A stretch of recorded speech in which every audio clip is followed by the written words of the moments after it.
This is Excerpts of a Reading, Part 4. Today I'll be reading from Archibald Alexander's Sparrows in the Organ.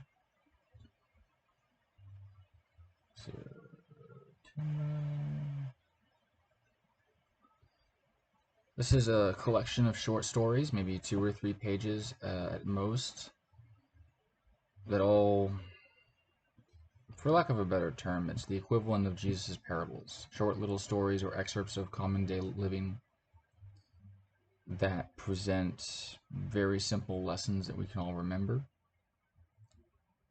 It is one of my favorite styles of preaching, to use stories to teach a message. There are 2 chapters that I will be reading from. Chapter 3, on the subject of joy, is taken from John 15, verse 11, that your joy may be full. I want to tell you of a memorable experience I had on a recent visit to Glasgow. Along with 2 other ministers, I was traveling on the forward, outside upper deck of a tramcar, where there is only room for 3 or 4 people. When the conductor came to take our fares, he closed the door behind him and in the most friendly manner asked us if we were talking about sermons. We assured him we were not. Would we like to get a text for a sermon from him? Of course we should. Ministers, though they are not always discussing sermons, are always ready to get a present of one. Well, he said, I'll give you one. Joy. Let's hear then, one of us said. Turning round from time to time to see that nobody wanted to come on the car or get off, he held up 3 fingers, like a schoolteacher, and speaking with the most intense seriousness, he said, Joy. What is the secret of joy? J. Jesus first. What would he do? What does he want of us? O. Others next. What can we do to help them? And why?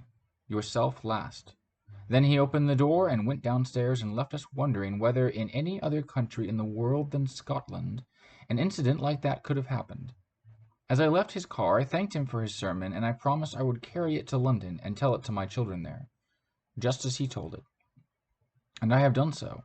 Now here's the strange thing about the Glasgow tram conductor's sermon, which marks it out. I am afraid from many sermons that you cannot forget it.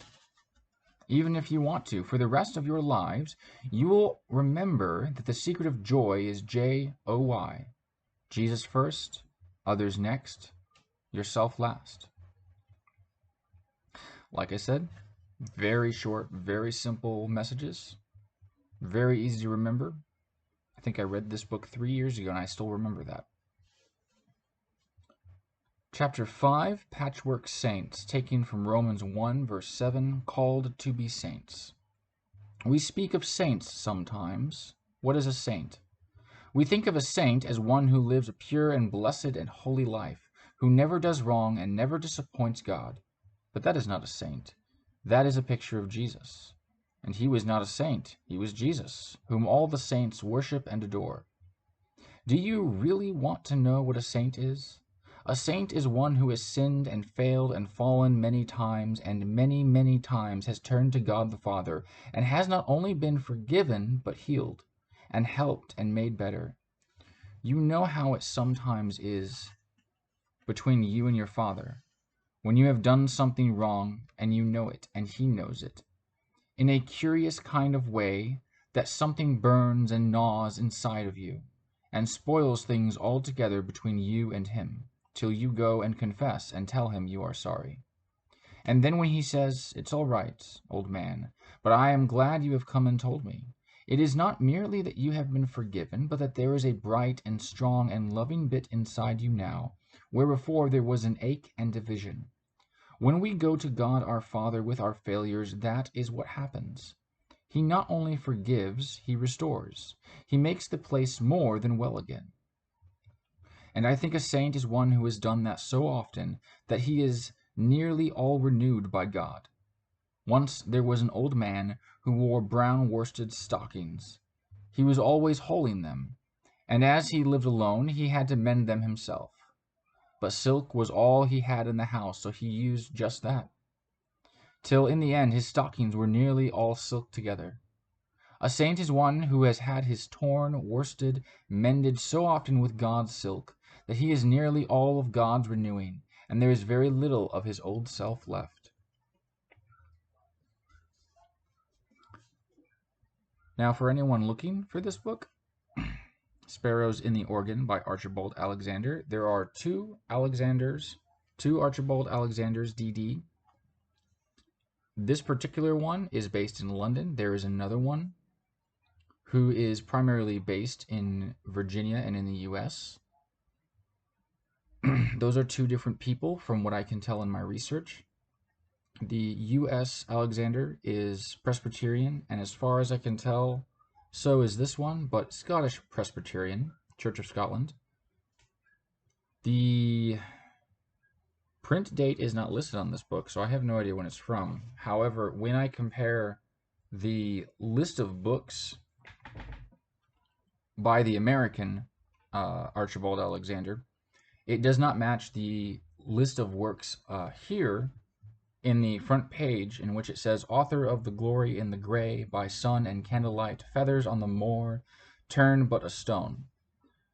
These are comparatively similar to other authors of the early 1900s and late 1800s, whereas the American Archibald Alexander is dated from 1772 to about 1851, so right in the smack dab of the Revolutionary War all the way to right before the Civil War, whereas the binding and publisher of this particular book, as I said before, appears to be late 1800s, early 1900s. It is a second edition, which would imply that a first edition would have been in the roughly same time period, meaning that the Church of Scotland Archibald Alexander cannot be the same as the Archibald Alexander from the US. So just clarification for anyone who's wanting this book. It is relatively cheap, maybe like $20 tops. Not super popular authors, not super well known, which isn't bad. That's how I like them.